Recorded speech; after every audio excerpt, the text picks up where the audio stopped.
action. Hello listeners, it's Dr. Rad and Dr. G, and we are the Partial Historians here to wish you a Merry Christmas. So Dr. G, it's a bit of a weird Christmas for us this year as Australians. It is a very tricky Christmas here in Australia this year. There are bushfires raging outside every major city in our country. Slight dampener on the festive season. However, this made us think of another very famous fire, catastrophic fire, all the way back in 64 AD. So the fire that broke out in Rome in 64 AD is linked infamously in people's minds with Nero's response to it and the aftermath of that fire. Let me guess. That's me playing like a fiddle. Yeah.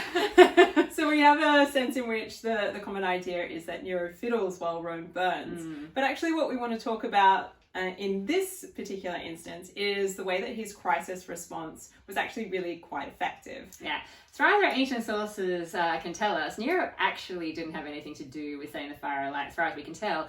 And he was legitimately quite concerned for the people of Rome, because this was, Rome had a lot of fires, but this was a truly, terrible, destructive fire.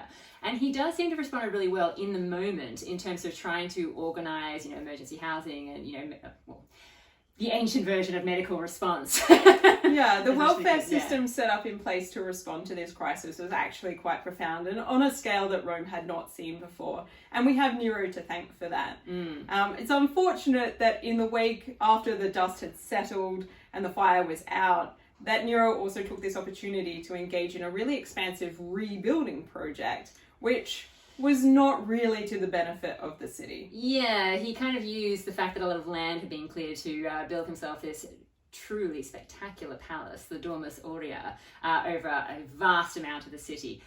Perhaps why people started to suspect that he had something to do with setting the fire. Could it be that he set that fire for his own palace? So close, Nero, so close.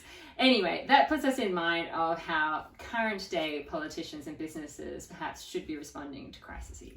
So we're interested in, as we move into 2020, seeing the leaders of our country and around the world taking a greater responsibility for the crises that they see happening in the societies of which they are a part. So often we see politicians and businesses seem to stand above the societies in which they contribute to. And ideally, what we really need in this time of increasing climate change and increasing climate crisis is for our leaders to really take a leadership position. Yeah, so after Nero was forced to commit suicide, the emperors that came after him, so Vespasian for one, Titus, and also later on Trajan, they rebuilt this area that Nero had built his spectacular palace and gave it back to the people. So the Colosseum was where this huge water feature had been in the middle of Nero's palace. Trajan constructed some baths and that sort of thing for the people. That's the kind of contribution we want to see the rich and powerful making to our world.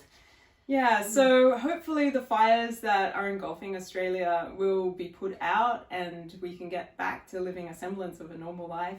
But in the meantime, we wish you and yours an excellent festive season. Be kind to each other and partial to the planet.